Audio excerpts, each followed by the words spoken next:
Hello बच्चों, कैसे हैं आप सभी लोग। आप सभी का स्वागत है हमारी क्लास में।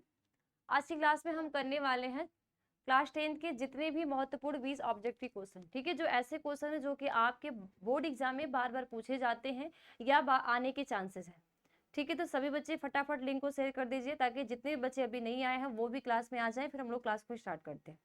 और इसके साथ साथ आप सभी बच्चे को कोशिश करते रहना, नहीं आएगा बहुत ज़्यादा इजी नहीं, क्योंकि जो ये मैं जो क्वेश्चन है ये जो मैं पढ़ा चुकी हूँ, पढ़ाई हुई चीज़ से लेके आई हूँ। ठीक है, बहुत ज़्यादा कहीं ऊपर से नहीं, ऐसा नहीं कि कोई टॉपिक आपको नहीं पढ़ाई गई है और वहाँ से आपसे पूछा जा रहा है। ठीक है, चलिए क्लास को स्टार्ट करते हैं। बेटा सबसे पहला क्वेश्चन है, तंत्रिका तंत्र का कार्य होता है। तंत्रिका तंत्र को हम कहते हैं नर्वस सिस्टम। क्या कहते हैं? Nervous system. तो ये जो नर्वस सिस्टम है इसका हमारे बॉडी के अंदर, ये हमारे बॉडी के अंदर पाई जा रही है ना। कहाँ है नर्वस सिस्टम? किसी भी जीव के अंदर पाई जाती है, वैसा नहीं किसी प्लांट्स के अंदर। यही तो एक फर्क होता है जंतु और पादप में, कि पादप में कोई भी ऐसे ऑर्गन्स नहीं होते जो संवेदनाओं को ग्रहण कर सके, लेकिन मानव में नियंत्रण एवं समन्वय के लिए, कंट्रोल एंड कोऑर्डिनेशन के लिए क्या पाए जाते हैं? तंत्रिका तंत्र पाए जाते हैं। तो तंत्रिका तंत्र का कार्य होता है क्या करना? संवेदना को ग्रहण करना, रसायनों द्वारा नियमन या एंजाइम का संवहन या आपातकालीन स्थिति में शरीर को तैयार करना। बताइए क्या कार्य होता है? तंत्रिका तंत्र का कार्य होता है क्या? संवेदना ग्रहण करना, रसायनों द्वारा नियमन या एंजाइम का संवहन या आपातकालीन स्थिति में शरीर को तैयार करना। क्या कार्य होता है? तो यहाँ पे बच्चे ऑप्शन नंबर क्या होगा? ये राइट आंसर होगा कि जो हमारी तंत्रिका तंत्र होती है संवेदनाओं को ग्रहण करती है। और तंत्रिका तंत्र की जो इकाई होती है इसको हम कहते हैं तंत्रिका, यानी कि जो न्यूरॉन होती है। ये न्यूरॉन ही क्या करते हैं? क्योंकि हमारे शरीर में तंत्रिका कोशिकाओं का जाल पाया जाता है। तो अगर मान लो हमें एक बॉडी की किसी एक अंग में चोट लगे, कुछ भी होता है, तो इसका महसूस हमें पूरे बॉडी में उसका संचार होता है। तो एक न्यूरॉन से दूसरे न्यूरॉन में ये संचारित होती है। तो तंत्रिका तंत्र का कार्य होता है संवेदनाओं को ग्रहण करना, यानी हमारी बॉडी के अंदर जो संवेदनाएं हो रही है ना, जो वायुदीपन हो रहा है या अंतोदीपन हो रहा है, इनकी प्रतिक्रियाओं को ग्रहण करना और उस ग्रहण करने के बाद उनके अनुरूप क्रिया को करना। ठीक है, अगला, निसल्स के कण पाए जाते हैं अक्ष तंतु में, कोशिकाएं में, वृश्चिका में या इन सभी में। बताइए, देखिए अक्ष तंतु को हम कहते हैं एक्सॉन, इसको हम क्या कहते हैं? एक्सॉन कहते हैं। वृषिकाप को हम डेंड्राइट्स कहते हैं। क्या बोलते हैं? डेंड्राइट्स कहते हैं। ठीक है, और कोशिकाएं को हम साइटोन कहते हैं। ठीक है, साइटोन कहते हैं। तो बताइए अक्ष तंतु यानी जो निसल्स के कण होते हैं वो कहाँ पाए जाते हैं? अक्ष तंतु यानी एक्सॉन में पाए जाते हैं, साइटोन में पाए जाते हैं, या वृश्चिका यानी डेंड्राइट्स में पाए जाते हैं, या इन सभी में? बताइए किस में पाए जाते हैं? तो बेटा यहाँ पे ऑप्शन नंबर क्या होगा आपका? बी राइट आंसर होगा कि साइटोन यानी कि कोशिकाएं में, जो हमारी कोशिकाएं होती है इसमें निसल्स के कण पाए जाते हैं, है ना। ये जो आपको अक्ष तंतु, कोशिकाएं, वृश्चिका, ये सारे आपके न्यूरॉन की स्ट्रक्चर है, न्यूरॉन के भाग है, यही सारे भाग मिलकर एक न्यूरॉन की संरचना बनाते हैं। ठीक है, तो कोशिकाएं में निसल्स के कण पाए जाते हैं, यानी कि ऑप्शन नंबर बी क्या होगा? करेक्ट होगा। ओके, अगला, मनुष्य के मस्तिष्क का भार होता है। बताइए मनुष्य के यानी ह्यूमन के ब्रेन का, जो मानव का मस्तिष्क है, मानव के मस्तिष्क का भार कितना होता है? 1000 से 1100 ग्राम, 1300 से 1400 ग्राम, या 900 से 1000 ग्राम, या 1600 से 1800 ग्राम। बताइए। हाँ, ये एक चीज बेटा फर्क जरूर होता है कि नर और मादा में, यानी कि महिला का ब्रेन पुरुष के ब्रेन की अपेक्षा से छोटा होता है, यानी कि जो भार होता है वो भार में कम होता है। पुरुष का में ज्यादा होता है, पुरुष के ब्रेन का मस्तिष्क का भार ज्यादा होता है, और महिला के मस्तिष्क का भार कम होता है। लेकिन यहाँ पे सिर्फ मानव मस्तिष्क का भार पूछ रहा है कि जो मनुष्य में, महिला पुरुष नहीं पूछ रहा है कि मनुष्य में मस्तिष्क का भार कितना होता है। तो बच्चे यहाँ पे 13 का ऑप्शन नंबर बताइए, क्वेश्चन नंबर तीसरा का ऑप्शन नंबर क्या होगा? क्वेश्चन नंबर क्या होगा बताइए? थर्ड का ऑप्शन नंबर राइट आंसर क्या होगा बताइए? ठीक है बेटा, तो यहाँ पे आपके राइट आंसर क्या हो जाएंगे? बी, यानी कि 1300 से 1400 ग्राम। है ना। 1300 से 1400 ग्राम क्या होते हैं, मानव मस्तिष्क का भार होता है। छोटो इतना छोटी सी ग्राम वाला, यानी कि 1300 से 1400 ग्राम का हमारा मस्तिष्क है। ग्राम समझो, ग्राम की बात करते हैं ना, 100, 1300 से 1400 ग्राम का हमारा ब्रेन है और ये कितने कार्यों को करता है ना। तो ऑप्शन नंबर क्या होगा, बी। नेक्स्ट बेटा, मनुष्य में पाए जाने वाली मिश्रित ग्रंथि है। मानव के अंदर ऐसी कौन सी ग्रंथि है जो मिश्रित रूप में पाई जाती है? पिट्यूटरी ग्रंथि, थायराइड ग्रंथि, अग्नाशय ग्रंथि या एड्रीनल ग्रंथि? बताइए। मनुष्य में पाए जाने वाले मिश्रित ग्रंथि है, बताइए क्या है? पिट्यूटरी है, थायराइड है, अग्नाशय है या एड्रीनल है? कौन सी ऐसी ग्रंथि है?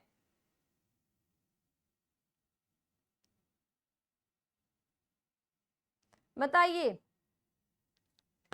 तो बेटा यहाँ पे ऑप्शन नंबर क्या होगा, जितने भी बच्चों का ऑप्शन नंबर सी है करेक्ट, यानी कि अग्नाशयी ग्रंथि। बेटा ये जो अग्नाशयी ग्रंथि होती है ना, ये मनुष्य में पाए जाने वाली मिश्रित ग्रंथि होती है, यानी कि इनके द्वारा बाह्यस्रावी रस यानी अग्नाशयी रस स्रावित किए जाते हैं, जो हमारे भोजन के डाइजेशन में क्या करते हैं, हेल्प करते हैं।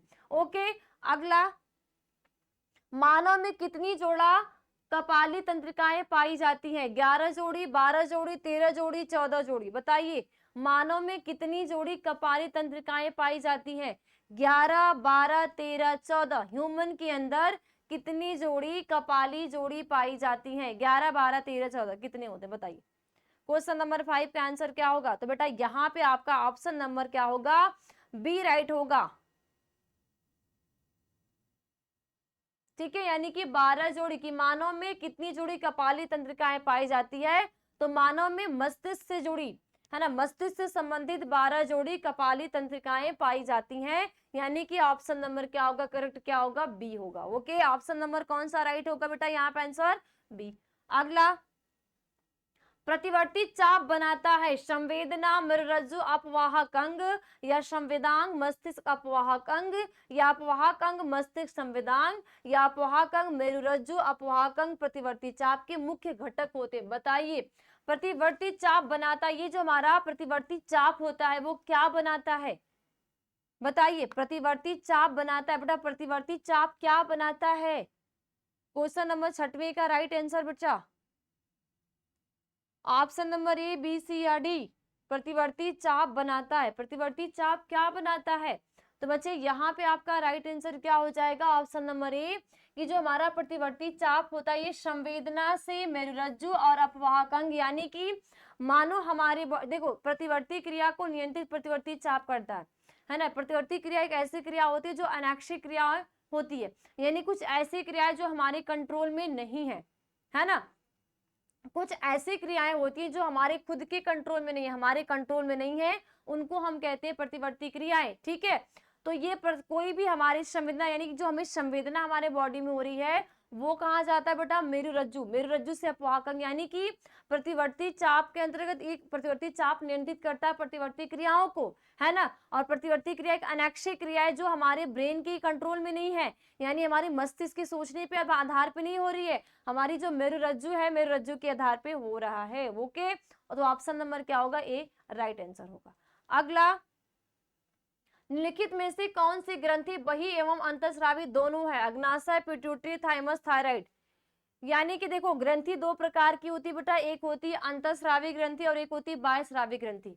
अंतःस्रावी ग्रंथि वे ग्रंथि होती है जिसमें नलिकाओं में, जिसमें हार्मोन्स नलिकाओं में बहेगा, और बहुत बहिस्रावी ग्रंथि वे होती है जिसमें नलिकाओं का क्या होता है, अभाव होता है। सॉरी, बहिस्राव में नलिका प्रेजेंट है और अंत में कोई भी नलिका प्रेजेंट नहीं होती। ठीक है, तो निम्नलिखित में से कौन सी ग्रंथि एवं कौन सी बहिस्रावी, यानी कि बाहर भी बहिस्रावण करती है और अंतःस्रावी दोनों करती है? तो अग्नाशय, पिट्यूटरी, थाइमस, थायराइड? बताइए कौन सी ऐसी ग्रंथि है, फटाफट क्या होगा? तो बच्चा यहाँ पे ऑप्शन नंबर, अभी हमने बात की थी अग्नाशयी रस का, क्या अग्नाशयी, जो अग्नाशय हमारी ग्रंथि होती है ये बहिस्राव, यानी कि बहिस्राव के द्वारा अग्नाशय रस को रिलीज करती है जो हमारे भोजन के पाचन में हेल्प करता है। ठीक है, तो ऑप्शन नंबर बी ए, कि ये अंतःस्रावी भी है और ये बहिस्रावी, यानी कि ये अंतःस्रावी हार्मोन्स भी रिलीज करेगी और बहिस्रावी भी करेगी। ओके, अगला, मनुष्य के मस्तिष्क में पाई जाने वाली अंतःस्रावी ग्रंथि है? थायराइड है, अधिवृक्क है, थाइमस है, पीयूष है? मानव मस्तिष्क के अंतर ठीक है, मानव मस्तिष्क में पाई जाने वाली अंतःस्रावी ग्रंथि कौन सी है? अंतःस्रावी ग्रंथि का मतलब होता है जिसमें नलिका का क्या हो, अभाव हो। जो हार्मोन्स रिलीज हो रहे हैं वो नलिका में नहीं है ना। तो बताइए, मनुष्य में, मानव के ब्रेन में ऐसी कौन सी अंतःस्रावी ग्रंथि है? थायराइड मानव के ब्रेन में है, अधिवृक्क है, थाइमस है या पीयूष है? बताइए कौन सी ऐसी ग्लैंड है जो मनुष्य मानव मस्तिष्क की अंतःस्रावी है? बच्चे हमेशा याद रखना, मास्टर ग्लैंड यानी कि पीयूष ग्रंथि, पीयूष को हम कहते हैं पिट्यूटरी ग्रंथि। तो मानव मस्तिष्क में की अंतःस्रावी जो ग्रंथि होती है ये होती है पीयूष ग्रंथि, जिसको पिट्यूटरी ग्लैंड्स भी कहते हैं और कभी कभी हम मास्टर ग्लैंड भी कहते हैं। ओके, अगला मादा लिंग हार्मोन्स कहलाता है एंड्रोजन, इंसुलिन, एस्ट्रोजन या इनमें से कोई नहीं? बताइए मादा लिंग हार्मोन्स कहलाता है, यानी कि मादा में कौन सा ऐसा हार्मोन्स रिलीज होता है? एंड्रोजन होता है, इंसुलिन होता है, एस्ट्रोजन होता है या इनमें से कोई नहीं? बताइए मादा में जो हार्मोन्स रिलीज होते कौन सा? बताइए एंड्रोजन, इंसुलिन, एस्ट्रोजन या इनमें से कोई नहीं? तो बच्चा यहाँ पे क्वेश्चन नंबर 9 का राइट आंसर क्या हो जाएगा? एस्ट्रोजन, क्योंकि ये भाई कौन सा है? फीमेल सेक्स हार्मोन्स है। कौन सा है? Female sex hormones. कौन सा है? एस्ट्रोजन है। मेल सेक्स ऑर्गन कौन सा है? एंड्रोजन है। और ये जो इंसुलिन है ये हमारी जो अग्नाशय ग्रंथि है, अग्नाशय के द्वारा रिलीज होता है। इसीलिए जो हमारी अग्नाशय ग्रंथि होती है वो अंतःस्रावी और बहिःस्रावी दोनों है ना। इंसुलिन जो हमें मधुमेह रोग हो जा रहा है ना, और इसके साथ साथ अग्नाशय के द्वारा जो अग्नाशय रस रिलीज हो रहा है वो भोजन का क्या कर रहा है? पाचन कर रहा है। क्या कर रहा है? भोजन के पाचन में हेल्प कर रहा है। ओके, तो यहाँ पे सी क्या हो जाएगा? एस्ट्रोजन, यानी कि फीमेल सेक्स ऑर्गन कौन सा? Oestrogen. Male sex organ androgen. ठीक है, इंसुलिन क्या है? अग्नाशय के द्वारा होता है। अगला, और ये जो एस्ट्रोजन होता है ये जनन ग्रंथियों के द्वारा रिलीज होता है, जनन ग्रंथियां। अगला,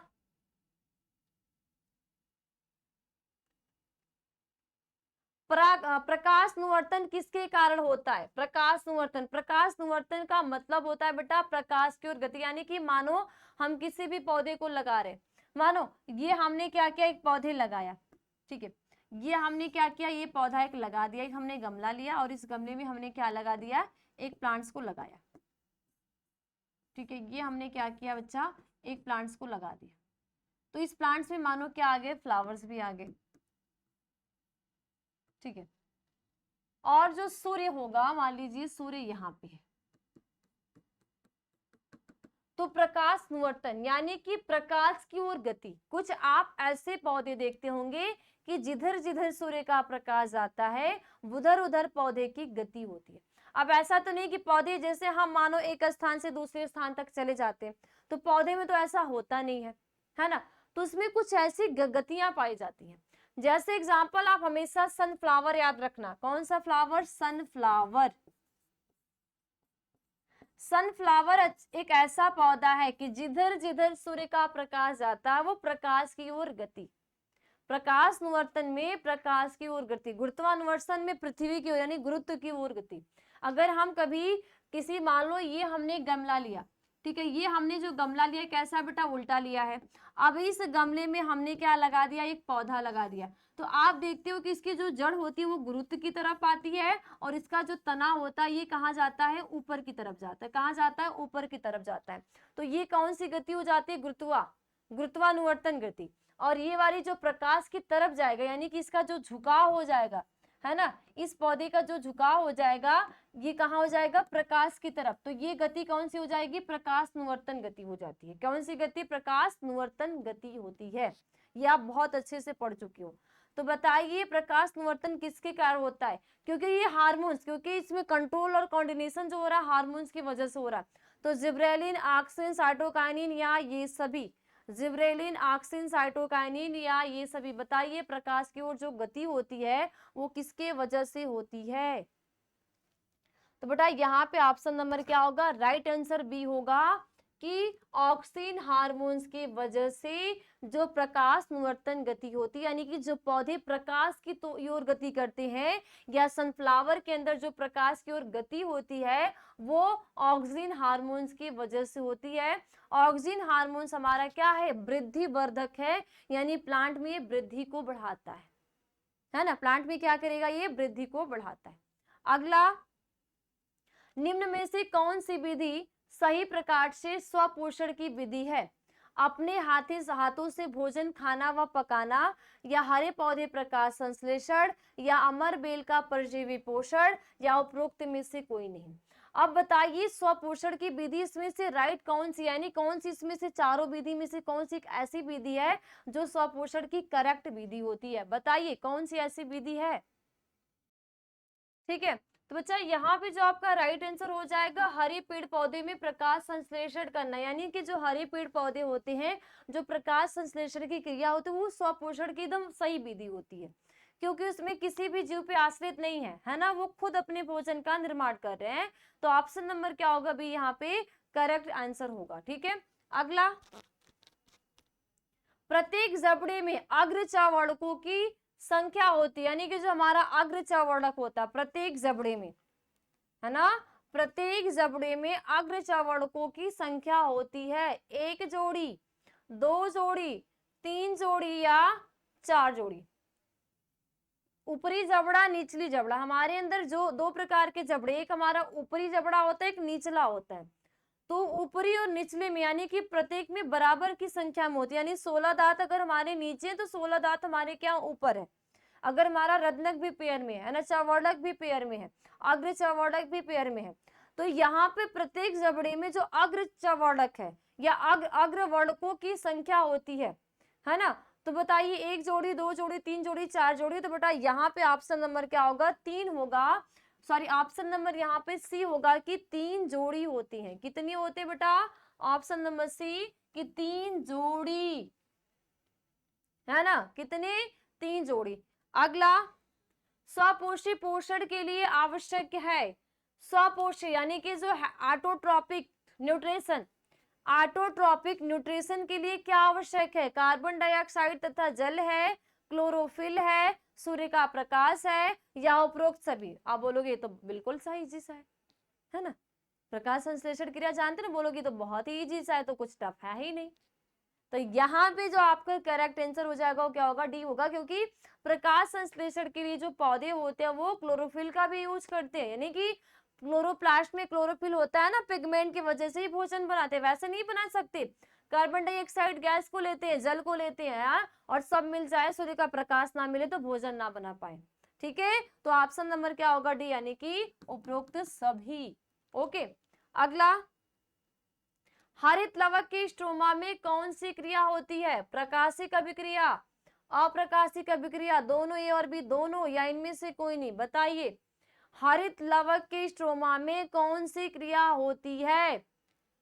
हरित लवक के अंदर होता है ग्रेना, हरित लवक के अंदर होता है स्ट्रोमा, और हरित लवक जो पाया जाता है मीजोफिल सेल के अंदर, यानी कि मध्य पड़ोदक जो सेल्स होती है उसके अंदर पाए जाते हैं।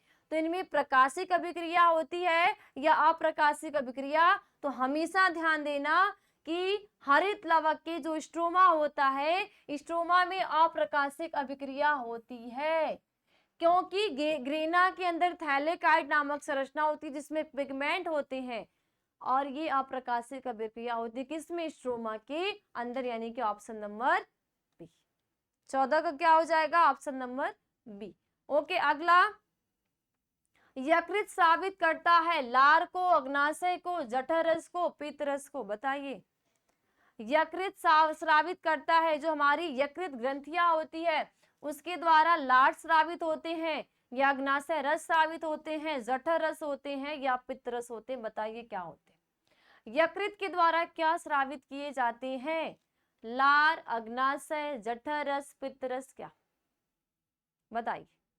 तो लार हमारी मुख ग्रंथियों यानी कि लार ग्रंथियों के द्वारा, अग्नाशय रस अग्नाशय के द्वारा, जठर रस अमाशय के द्वारा, तो पित्त रस जो होता है वो किसके द्वारा, लीवर यानी कि यकृत के द्वारा। यहाँ पे करेक्ट आंसर क्या होगा, ऑप्शन नंबर डी। अगला, आहार नाल की सी आकार की संरचना है, यानी कि जो हमारी एलिमेंट्री कैनाल है, जो हमारी आहार नाल है, मुख से लेके गुदा तक फैली हुई है, तो इनमें कुछ ऐसी संरचनाएं होती हैं जो सी आकार की होती है। तो अमाशय सी आकार का है, या ग्रहणी सी आकार का है, या ग्रसनी सी आकार का है, या कृमि रूप परिशेषिका से सी आकार का है। बताइए 16 का, क्वेश्चन नंबर 16 का। तो बेटा हमारी आहार नाल की अगर सी आकार की कोई संरचना पाई जाती है तो वो संरचना हमारी होती है कौन सी? ग्रहणी, है ना। क्या होती है? ऑप्शन नंबर यहाँ पे 17 का, 16 का क्या हो जाएगा? 16 का बी, यानी कि ग्रहणी जो होती है वो सी आकार की संरचना पाई जाती है। कहाँ? ह्यूमन के बॉडी में। अगला, मनुष्य में दूध के दांतों की संख्या कितनी होती है? 20, 24, 28, 32। एक होता है बेटा दूध का दांत, है ना, जो कि 4 से 5-6 साल की जब एज आती है वो टूट जाते हैं, है ना। तो ये एक होता है दूध का दांत, और एक होता है हमारा जो निश्चित दांत होता है, फिर दोबारा टूट के नहीं आता। तो मनुष्य में दांतों की संख्या, जो दूध के दांत होते हैं उनकी संख्या कितनी होती है? 20, 24, 28, 32। कितनी होगी? तो ऑप्शन नंबर क्या होगा बेटा यहाँ पे? 20, यानी कि जो दूध के दांतों की संख्या 32 होती है, और एक वयस्क मनुष्य में कितनी होती है? 32 होती है। अगला, मनुष्य के शरीर में कौन सा सबसे बड़ी ग्रंथि है? ह्यूमन बॉडी की सबसे बड़ी ग्रंथि कौन सी होती है? बेटा बहुत ज्यादा इजी है, लेकिन आपके बोर्ड एग्जाम पूछता है, अगर कंफ्यूज हो गए तो हो गए। मनुष्य के शरीर की सबसे बड़ी ग्रंथि कौन सी है? अग्नाशय, यकृत, पीयूष, थायराइड। बताइए। कुछ अंतःस्रावी है, कुछ बाह्यस्रावी है, तो सबसे बड़ी ग्लैंड्स कौन सी होती है? हमेशा याद रखना बी, यानी कि यकृत। यकृत जो होता है, जो लीवर, है ना, जो हमारी लीवर होती है, ये मनुष्य की सबसे बड़ी ग्रंथि होती है। ह्यूमन बॉडी की चाहे अंता हो चाहे बाह्य हो, तो सबसे बड़ी कोई ग्रंथि है वो होती है लीवर, यानी कि यकृत। अगला, निम्नलिखित में से मनुष्य की लार में पाया जाता है टाइलिन, लाइसोजाइम, पेप्सिन, ए और बी दोनों। बताइए। मनुष्य में जो लार ग्रंथियां होती हैं, लार ग्रंथियों के द्वारा हार्मोन्स रिलीज होते हैं। ठीक है, मानव में लार ग्रंथियां पाई जाती है, और लार ग्रंथियों के द्वारा क्या होते हैं? हार्मोन्स, लार एंजाइम, जो एंजाइम होते हैं वो रिलीज होते हैं। ठीक है, तो वो टाइलिन होता है, लाइसोजाइम, पेप्सिन, या दोनों, ए और बी दोनों। तो यहाँ पे हमेशा ध्यान देना, लार ग्रंथियों के द्वारा टाइलिन और लाइसोजाइम रिलीज होते हैं। ऑप्शन नंबर डी, यानी कि ए और बी दोनों। ओके। अगला, रेनिन का स्राव कहाँ से होता है? रेनिन का स्राव कहाँ से होता है? लार ग्रंथि से, अग्नाशय से, जठर ग्रंथि से। बताइए। रेनिन का कार्य भी है भोजन का डाइजेशन करना, भोजन के पाचन में हेल्प करना। ठीक है, तो रेनिन का स्राव होता है लार, हमारी जो हमारे मुख में है ना, जो मुख में हमारी लार ग्रंथियां उसके द्वारा, या हमारी जो अग्नाशय ग्लैंड है उसके द्वारा, या जठर ग्रंथियां, यानी कि अमाशय के अंदर जठर जो ग्रंथियां होती है उसके द्वारा। तो बेटा यहाँ पे राइट आंसर क्या हो जाएगा? 20 का सी, यानी कि जठर ग्रंथियों के द्वारा, है ना। जो रेनिन नामक पदार्थ स्रावित किए जाते हैं वो किसके द्वारा? जठर ग्रंथि के द्वारा रिलीज होते हैं। किसके द्वारा रिलीज होंगे? जठर ग्रंथि के द्वारा रिलीज होते हैं। ओके, तो ये जितनी भी क्वेश्चन बेटा आपने आज की क्लास में किए हो, यानी कि आज की क्लास में हमने 20 ऑब्जेक्टिव क्वेश्चन देखा, और ये 20 जो ऑब्जेक्टिव क्वेश्चन है आपके बोर्ड एग्जाम में बार बार रिपीटेड होते हैं। ठीक है, ये पूछे जाते हैं, तो आप सीरियस होके बहुत अच्छे से तैयार कर लेना। ठीक है, ओके। और मुझे उम्मीद है कि आप तैयार भी कर लेंगे। हाँ, अब आपको कहीं भी ऐसे टॉपिक है जहां नहीं समझ में आई होगी, आप कमेंट में करके आप बताओगे कितना सही किए, कितना गलत, कहाँ पे आपको नहीं समझ में आया। तो बस आज की क्लास में इतना ही, मिलते हैं अगली क्लास में, तब तक सभी बच्चे को बाय बाय, टेक केयर।